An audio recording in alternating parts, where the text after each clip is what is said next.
I thought I had everything figured out.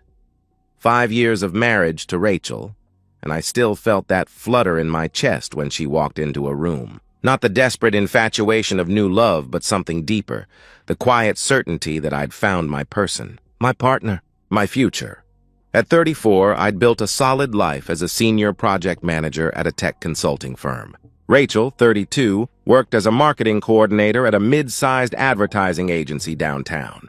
We lived in a comfortable suburban townhouse with cream-colored walls and a small garden that Rachel tended religiously every weekend. From the outside, we were the picture of young professional success.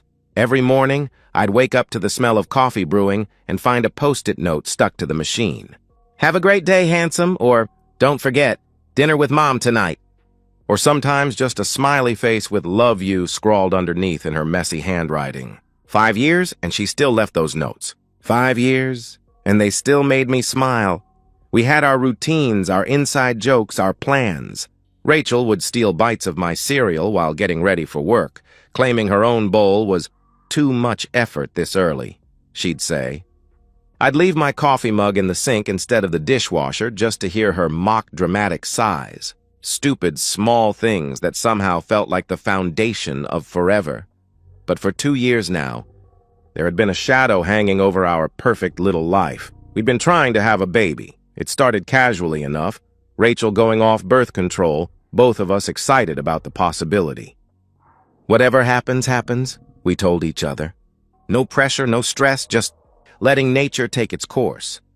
Except nature wasn't cooperating. Month after month, the pregnancy tests came back negative. Rachel started tracking her ovulation with the dedication of a NASA engineer. Our refrigerator became a command center of fertility charts, color-coded calendars, and supplement schedules. Intimacy became scheduled, clinical, measured in optimal windows and basal body temperatures. I watched my wife transform from the carefree woman who left love notes on the coffee maker into someone consumed by cycles and statistics. Every month brought the same crushing disappointment. Every negative test meant another night holding her while she cried into my shoulder, her whole body shaking with frustration and grief. "Maybe next month," I'd whisper into her hair, and she'd nod against my chest, but I could feel her hope dying a little more each time. We tried everything. Adjusted our diets, no caffeine, no alcohol, more leafy greens. Started exercising together, thinking maybe we needed to be in better shape. Rachel quit her stressful job for 3 months, convinced that work pressure was the culprit. We even tried some of her mother's old wives' tales, specific positions, certain foods, timing everything down to the minute. Nothing worked. Friends and family didn't help. "When are you two going to give us grandchildren?" Rachel's mother would ask at every family dinner, adding, "You're not getting any younger, you know." Colleagues would joke about us practicing for kids, nudging me with knowing grins. Every baby shower invitation felt like a knife twist. Every birth announcement on social media was a reminder of what we couldn't have. The worst part was watching Rachel blame herself. She'd stare at her reflection in the bathroom mirror, hands pressed flat against her empty stomach, and I could see the self-doubt eating her alive. "What if something's wrong with me?" she'd whisper. "What if I'm broken?" "You're not broken," I'd tell her, pulling her into my arms. "We just need to be patient. It'll happen when it's supposed to happen." I believed that, completely, utterly, without question. Looking back now, I realize I should have paid closer attention to the other changes. The subtle ones that I attributed to the stress of trying to conceive. Rachel had started working longer hours. Her boss, Derek Chambers, was demanding more from his team, she explained. Bigger campaigns, tighter deadlines, more pressure to perform. I'd met Derek a few times at company events. Late 40s, silver-haired, the kind of charismatic confidence that comes with money and power. He drove a BMW and wore suits that probably cost more than my mortgage payment. Derek was married to Michelle, a quiet blonde woman who seemed pleasant enough the few times we'd crossed paths. But recently, Derek had been showing up to social events alone. Michelle was always out of town or dealing with a family matter, he'd explain. At our last dinner party, he'd come solo, charming our friends with stories from his advertising days while nursing expensive whiskey. Rachel had been distracted lately, too. Not just with the fertility stuff, this was different. She'd be scrolling through her phone and quickly flip it face down when I walked into the room. She'd zone out during conversations, her mind clearly somewhere else. When I'd ask what she was thinking about, she'd smile and say, work stuff, or just tired. I told myself it was the stress, the disappointment. The pressure we'd put on ourselves to create life when life seemed determined not to cooperate. But after 26 consecutive months of negative pregnancy tests, I decided I needed to take action. Not couples therapy or meditation or another month of kale smoothies and prenatal vitamins. Something practical. Something definitive. I made an appointment with a fertility specialist. Dr. Patricia Huang came highly recommended, Columbia-trained, decades of experience, the kind of doctor who dealt with complex cases and didn't waste time with platitudes. I scheduled the appointment for a Tuesday morning, telling Rachel I had an early client meeting. I didn't tell her what I was really doing. I wanted to go alone first, get some basic tests done. Maybe it was something simple on my end. Low sperm count, hormone imbalance, something easily treatable. Why put Rachel through the anxiety of another medical appointment if it turned out to be nothing serious? I thought I was being considerate, sparing her unnecessary worry. I had no idea I was about to discover the real reason we hadn't conceived. Dr. Huang's office was exactly what you'd expect from a Manhattan fertility specialist. Sterile white walls, medical diplomas in expensive frames, and the kind of absolute quiet that makes your heartbeat sound unnaturally loud. I sat in the leather chair across from her desk, expecting routine news. Maybe some dietary suggestions, maybe a recommendation for a supplement or lifestyle change. At worst, maybe we'd need to try some basic fertility treatments. I'd prepared myself for that conversation with Rachel. How we'd navigate IVF financially, emotionally, logistically. I was not prepared for what Dr. Huang actually told me. "Mr. Mitchell," she said, her voice gentle but unflinchingly direct. "Your test results show complete sterility due to a genetic condition called Klinefelter syndrome. It's something you were born with." The words hit me like a physical blow. I felt my grip tighten on the arms of the chair. "I'm sorry, what does that mean exactly?" I asked. "It means you cannot father children." "Not now, not ever. This isn't a low sperm count issue or a hormone problem we can treat. The condition causes complete azoospermia, absence of sperm in the ejaculate," she explained. She slid a folder across the desk toward me. "These are your complete test results, verified by 3 different specialists." I wanted to be absolutely certain before delivering this news. I stared at the medical documents, seeing the words but not really processing them. Numbers and percentages and medical terminology that all pointed to the same impossible conclusion. "There's no treatment?" My voice sounded strange, distant. "None. I'm very sorry," she replied, her expression compassionate but clinical. "However, there are many options for couples in your situation. Sperm donation, adoption, various assisted reproductive technologies. With your wife's apparent fertility, donor insemination could be very successful." She kept talking, statistics about success rates, information about counseling services, pamphlets about sperm banks, but I'd stopped listening. My mind was reeling, trying to process the magnitude of what I'd just learned. 2 years, 26 months of trying to conceive. 26 months of Rachel's tears and hope and desperate optimization of every variable she could control. 26 months of trying to achieve a biological impossibility. I thanked Dr. Huang numbly, accepted the folder of documentation, and somehow managed to walk to my car without collapsing. I sat in the parking garage for over an hour staring at nothing, trying to figure out how to rebuild my entire understanding of my life. How do you tell the woman you love that you can never give her the one thing she wants most? How do you tell someone who spent 2 years blaming herself for failed conception that the problem was always you, and that it's not fixable? I imagined the conversation a dozen different ways. Rachel's face when I told her, the way her dreams would crumble in real time. Would she resent me? Would she leave? Our entire future would need to be completely reimagined. The drive home was a blur. I made it through dinner that night on autopilot, answering Rachel's questions about my day with vague responses about client meetings and project deadlines. She was exhausted from her own long day, curled up on the couch with a glass of wine, and I was grateful for her distraction. I needed time to process this before having the conversation that would change everything. I decided to wait until Thursday, give myself a few days to find the right words, the right approach. I'd make us a nice dinner, just the two of us, no distractions, and tell her the truth as gently as possible. We'd face this together, figure out our options, decide what our future would look like. Tuesday passed in a haze. Wednesday, the same. I carried the medical report in my briefcase like a ticking bomb, rehearsing different versions of the conversation. I practiced in the bathroom mirror while Rachel slept, trying to find words that would minimize the devastation. Thursday arrived.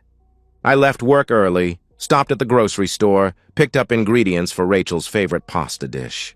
I set the table with candles, opened a bottle of the wine we'd been saving for a special occasion. I was as ready as I'd ever be to tell my wife that I couldn't give her children, and to face whatever came next. Then Rachel walked through the front door. Her face was glowing in a way I hadn't seen in months. Her eyes were bright, almost feverish with excitement. She was trembling slightly, clutching her purse against her chest like it contained something precious. "James," she said, her voice breaking with emotion. "I have something incredible to tell you." My heart sank. I knew what was coming. Another negative test, and now I'd have to deliver my own devastating news on top of her disappointment. But I was wrong. She reached into her purse and pulled out a small plastic stick. Even from across the room, I could see the two unmistakable pink lines. "We're going to have a baby," she announced. The world stopped. Everything around me, the carefully set table, the candles, the smell of garlic bread in the oven, faded into white noise. My brain tried to process what I was seeing, but it was like trying to solve an equation where the numbers didn't exist. I felt my face arrange itself into a smile. Pure instinct, automatic as breathing. That's incredible, honey," I managed to say. The words came out of my mouth, but they sounded like someone else speaking. Someone who didn't have medical documentation proving this moment was impossible. Rachel threw her arms around me, crying happy tears into my shoulder. "I knew it would happen. I just knew we'd get our miracle," she exclaimed. I held her, feeling her body shake with joy against mine, while my mind screamed a single word on endless repeat: impossible, impossible, impossible. The medical report was in my briefcase, 10 feet away. 3 specialists had confirmed my complete sterility.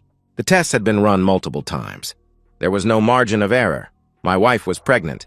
These two facts could not coexist in the same universe, but they did. I held Rachel while she celebrated our miracle, murmuring appropriate responses. "I can't believe it. This is amazing. I love you so much." While my brain slowly began to accept the only possible explanation. The child she was carrying couldn't be mine, which meant my wife had been sleeping with someone else. I didn't sleep that night. I lay next to Rachel, listening to her breathe, watching her unconscious smile in the moonlight streaming through our bedroom window. She'd fallen asleep with one hand resting on her still flat stomach, already protective of the life growing inside her. The life that wasn't mine. The next morning, I called Dr. Huang's office from my locked office at work. My voice cracked as I asked the question I already knew the answer to. "Doctor, is there any possibility, any chance at all, that your tests could have been wrong? Could there be some kind of medical miracle, some condition that would make pregnancy possible despite my diagnosis?" I asked desperately. The silence on the other end of the line stretched just long enough to give me hope. Then Dr. Huang's voice came through, gentle but absolutely final. "Mr. Mitchell, I triple-checked your results personally. I had 2 colleagues review them independently. Your condition is absolute. There is 0 chance, and I emphasize the word 0, that you could father a child." A pause. Then, more carefully, she added, "I think you know what this means. I'm very sorry. What do I do now?" I asked. "I'd recommend waiting until the baby is born and requesting a paternity test through legal channels. It will protect you in any subsequent divorce proceedings," she advised. Divorce proceedings. The words hit me like ice water. I thanked her and hung up, then sat in my office staring at the family photos on my desk. Rachel laughing at our wedding, her dress catching the sunlight. Rachel on vacation in Cancun, tanned and beautiful and completely, utterly mine.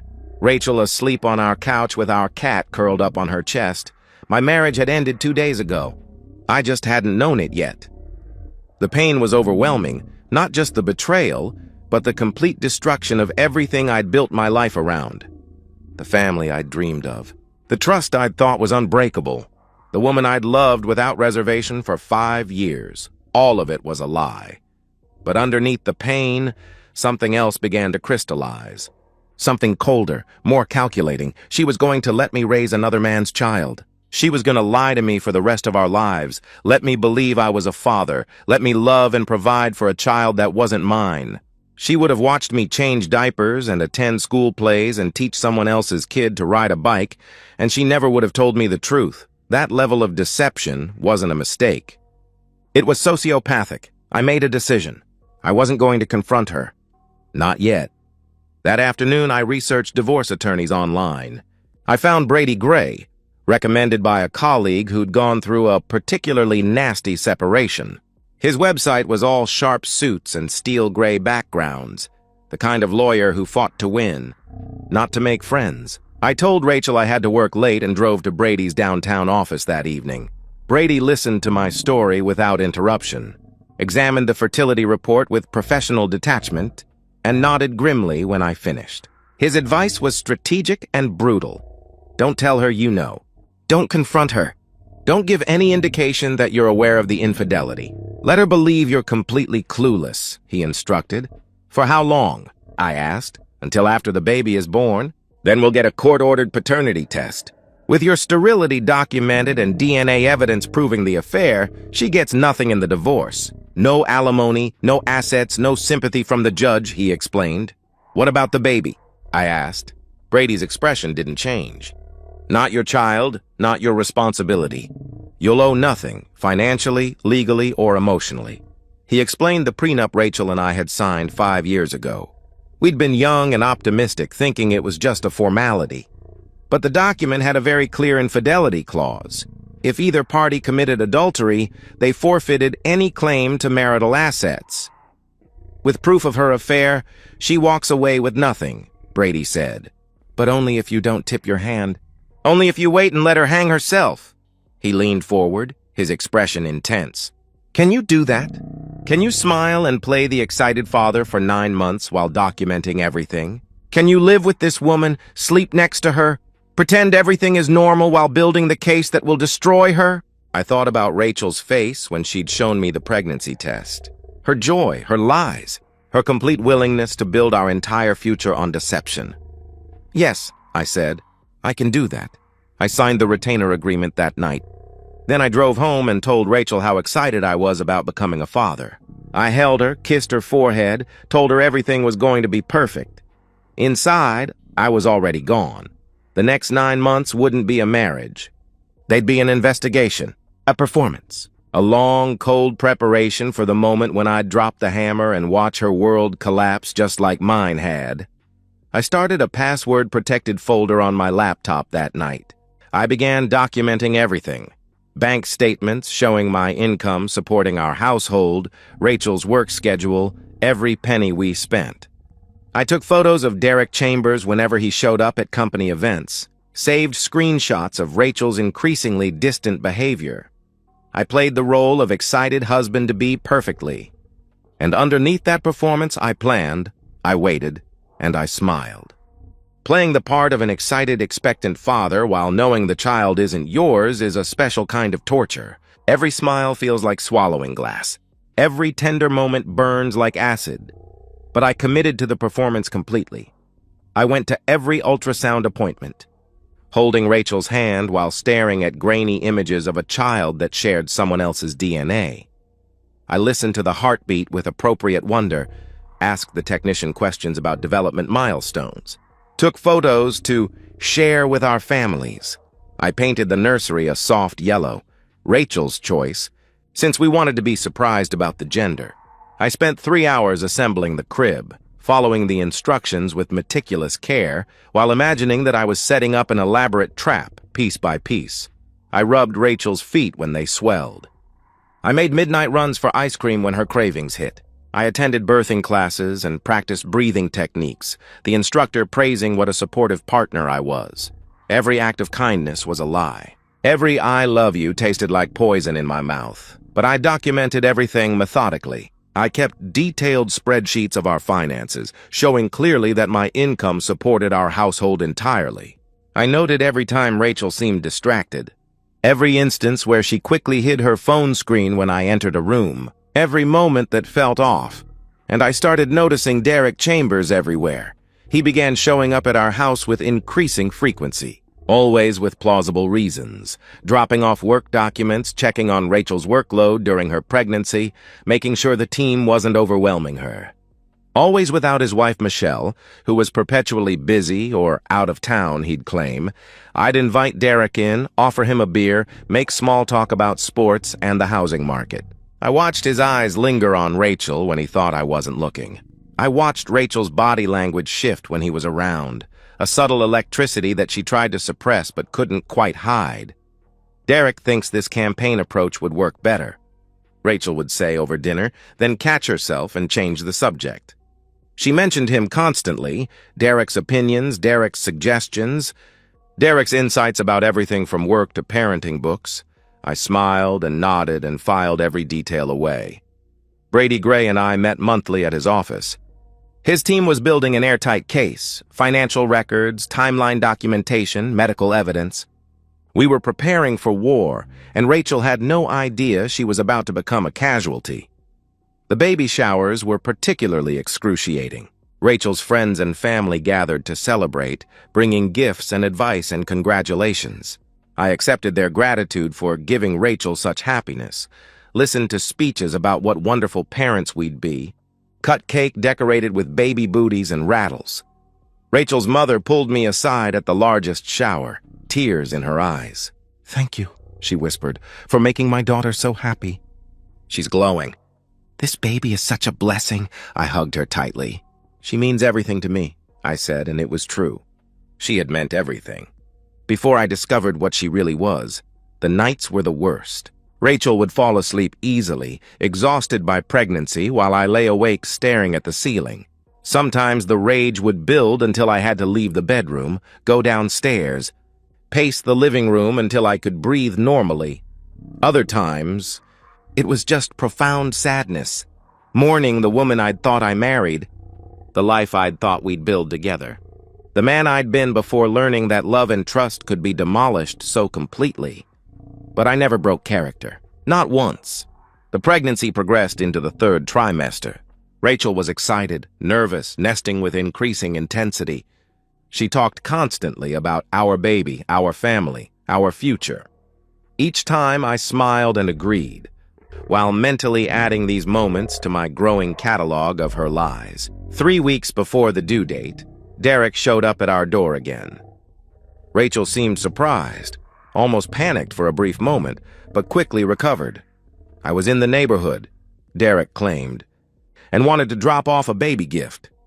It was an expensive stroller system, top of the line, the kind that costs more than most people spend on car repairs. Far too generous for a boss giving an employee a gift. "This is incredibly generous," I said, helping him carry it inside. "You really didn't need to do this." "Rachel's been such a valuable team member," Derek replied smoothly. "Especially during the pregnancy. I wanted to show my appreciation." We sat in the living room, the three of us, discussing baby names and parenting strategies. Derek's hand briefly touched Rachel's shoulder when he made a point about work-life balance. The gesture could have been innocent. It wasn't. Rachel seemed unsettled after Derek left. "That was nice of him," she said, too casually. "Very generous," I agreed. "He must think very highly of you. He's just a good boss," Rachel said quickly. I kissed her forehead. "You're lucky to have such supportive people at work." That night, I added another entry to my documentation. Derek Chambers delivered $800 stroller. Inappropriate physical contact observed. Rachel visibly nervous. Affair ongoing throughout pregnancy. 2 weeks later, Rachel went into labor on a Saturday morning. I drove her to the hospital, timing her contractions, holding her hand, coaching her breathing through each wave of pain. I told her she was doing great, that I was proud of her, that our baby would be here soon. When Emma was finally born, a daughter, the nurses placed her in my arms. She was tiny pink, screaming, "Beautiful, despite everything." "She has your eyes," someone said. I nodded and said thank you.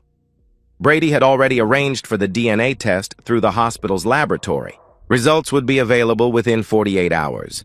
I cut the umbilical cord with steady hands, then passed the baby to Rachel. "She's perfect," Rachel whispered, tears streaming down her face. "James, she's absolutely perfect." "Yes," I said quietly, watching her hold another man's child. "Everything's perfect." I held my breath for the next 2 days. Not because I doubted the results. I knew with absolute certainty that Emma wasn't mine. But because those results would be the final piece of evidence I needed to destroy Rachel's life completely. When the call came from Brady confirming what we already knew, I felt something cold settle in my chest. Not satisfaction exactly, but completion. All the pieces were in place. Now came the final act. 1 week after bringing Emma home, I told Rachel I wanted to host a small celebration. Just close family and a few friends to meet our new daughter. Rachel was exhausted from sleepless nights and constant feeding, but she smiled at the suggestion. "That's sweet, honey. Just something small?" she asked. "Very small," I assured her. "Maybe both sets of parents, your sister, a few close friends." I paused, as if the thought had just occurred to me. "You should invite Derek and Michelle, too. After all, he's been so supportive during your pregnancy." For just a moment, a split second, something like panic flashed across Rachel's face. Then she recovered, nodding slowly. "Sure, I mean, if you think that's appropriate," she replied hesitantly. "Of course it's appropriate. He's your boss. He's been incredibly generous with the stroller and everything. It would be rude not to include him," I said. Derek accepted the invitation immediately when Rachel called. I made all the other arrangements myself, catering, decorations, everything. I wanted this celebration to be perfect. The day arrived gray and overcast, which seemed fitting. Our house filled up gradually, both sets of parents, Rachel's sister Jenny, a few close friends from college, Derek and Michelle. Everyone brought gifts and congratulations, taking turns holding Emma, marveling at her tiny fingers and perfect features. Derek arrived with Michelle, the first time I'd seen them together in months. Michelle looked uncomfortable, like she didn't want to be there. Derek was his usual charismatic self, congratulating Rachel loudly, praising Emma's beauty, playing the role of supportive boss perfectly. I watched them carefully. Derek's eyes found Rachel across the room repeatedly. Rachel avoided direct eye contact with him, her body language tense whenever he was near. They were both good actors, but not good enough.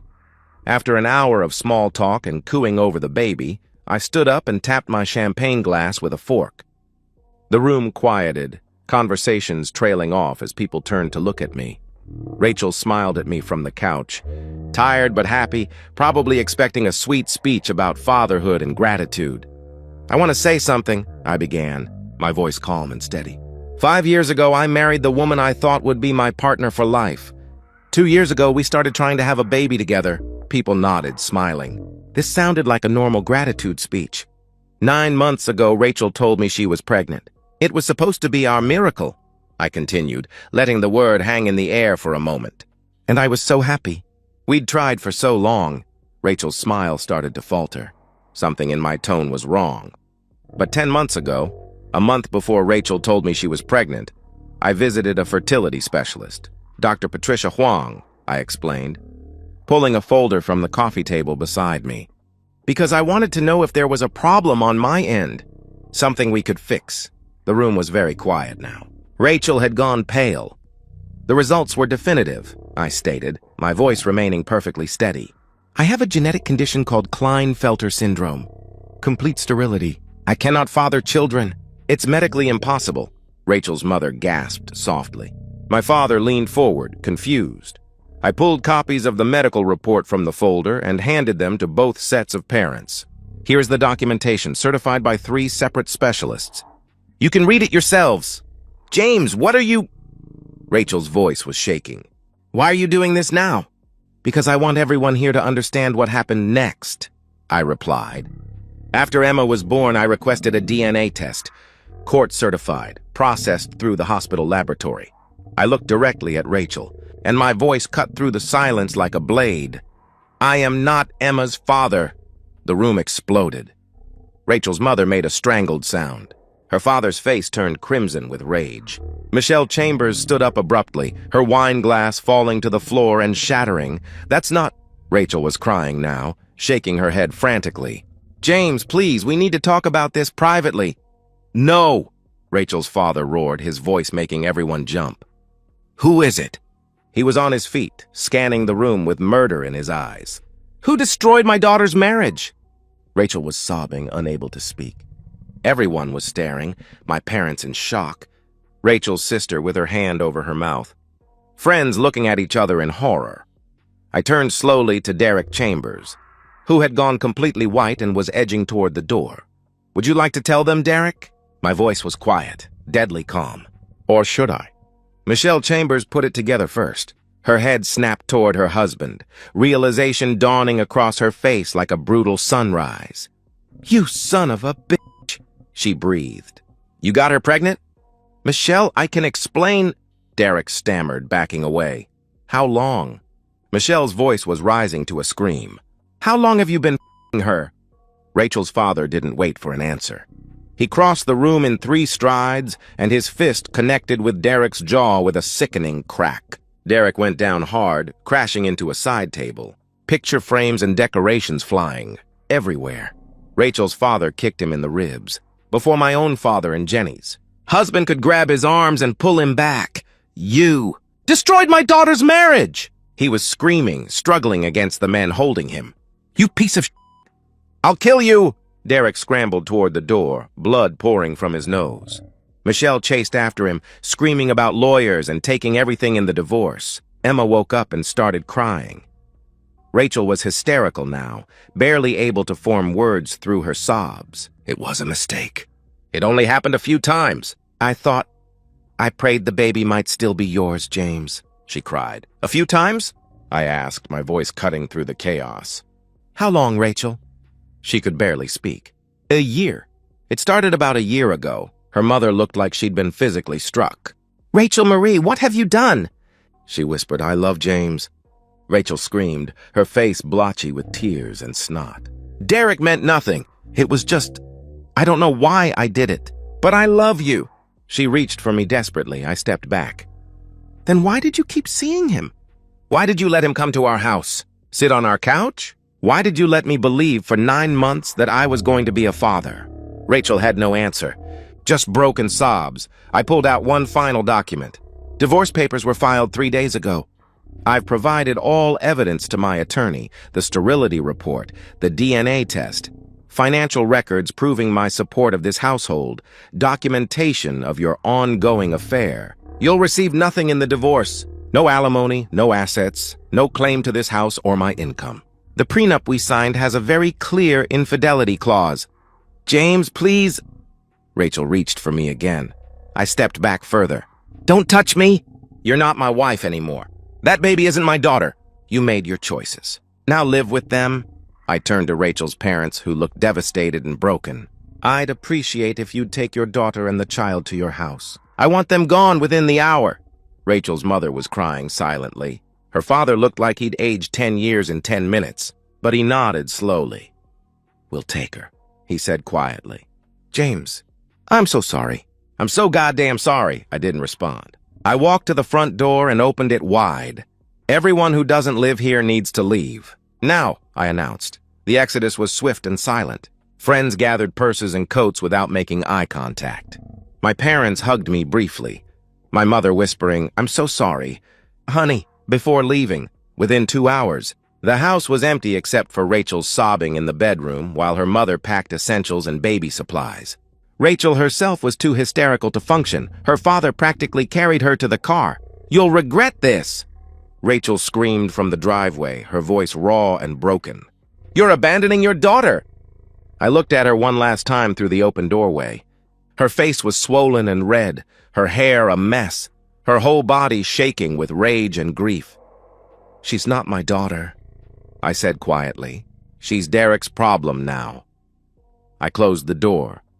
The house fell silent except for the ticking of the grandfather clock in the hallway. For the first time in 9 months, I could finally breathe. 3 months later, I sat in Brady Gray's office reviewing the final divorce decree. The proceeding had been swift and brutal. With DNA evidence and documented proof of adultery, there was nothing for Rachel to contest. "Cleanest divorce I've ever handled," Brady said. She didn't even fight it. Her attorney took one look at the evidence and advised her to sign everything. I kept the house, both vehicles, all savings, my retirement funds, everything. Rachel received nothing. The judge's ruling was cold and final. Infidelity with documented proof voided any claim to marital assets. Derek Chambers' life imploded spectacularly. Michelle filed for divorce with a ruthless attorney who destroyed him in court. She got their house, half his retirement, substantial alimony, and made sure everyone knew exactly why.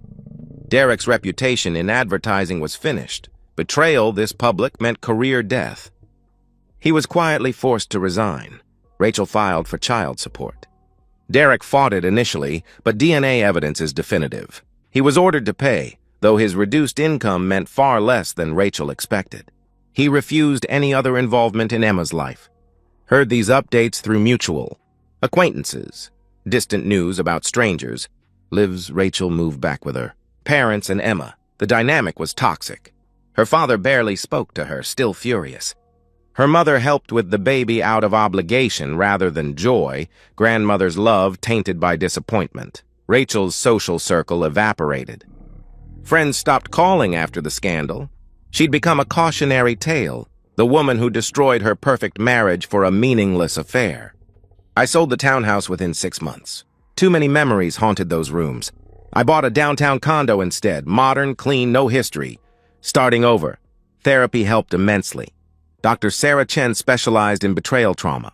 It took months, but slowly the bitterness faded. Not into forgiveness, I'd never forgive, but into acceptance. It happened. It was over. I survived. 6 months after the divorce, I received a promotion.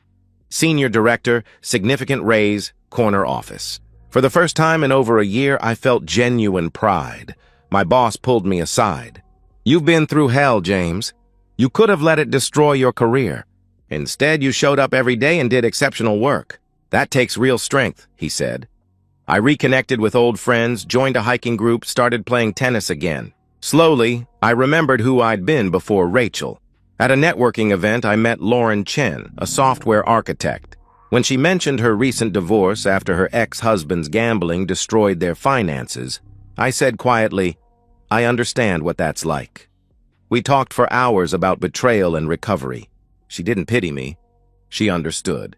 We exchanged numbers, made plans for coffee. 1 year after the revelation, I was thriving. Lauren and I were dating seriously, building something real based on honesty and earned trust. Rachel was struggling. Single motherhood without support or security. Her career never recovered. Advertising was small, everyone knew. Her parents helped with Emma, but the relationship remained strained. She tried reaching out once, a desperate email starting. "I know I don't deserve forgiveness, but I hope we can be friends for Emma's sake." I read the first line and deleted the rest. There was nothing left to say. Derek had lost everything. Marriage, career, reputation, savings. He lived alone in a 1-bedroom apartment, paying minimal child support for a daughter he refused to acknowledge. Sometimes I thought about that moment when Rachel showed me the pregnancy test, my world shattering while my face stayed calm. I could have confronted her immediately, but waiting, documenting everything, building an airtight case, gave me control. Gave me justice. When the truth finally detonated, it happened in front of everyone who mattered to her. She couldn't spin it or make me the villain. She destroyed herself in front of witnesses. I learned something about revenge. It doesn't have to be hot and immediate. Sometimes it's cold and calculated. Sometimes it's knowing when to wait for the perfect moment. And sometimes, the best revenge isn't revenge at all. It's walking away and building a better life where you never look back. 2 years after the revelation, I stand in my downtown condo on a Sunday morning, drinking coffee and watching the city wake up. Lauren is still asleep. We're moving in together next month. It feels right. I rarely think about Rachel anymore. When I do, it's without the searing pain. She's become a cautionary tale, nothing more. Emma exists somewhere in the city, a toddler being raised by Rachel and her parents. I feel nothing for her, not anger, not affection. She's a stranger's child. Some called me cruel for walking away, but staying would have been crueler. Derek's life never recovered. His career ended permanently. Rachel works low-level marketing, living with her parents at 34. I think about men who get trapped, discovering infidelity after bonding with children who aren't theirs. Legally bound by ignorance. I waited. I documented. I protected myself. When the moment came, I struck with precision. Some might call it cold. I call it justice. My phone buzzes. Lauren asking about breakfast. I smile and head to make pancakes. The past is past. My future is real and honest. Sometimes the best revenge is refusing to be a victim. Sometimes living well isn't just the best revenge, it's the only one that matters. Some stories end with forgiveness. This one ends with freedom.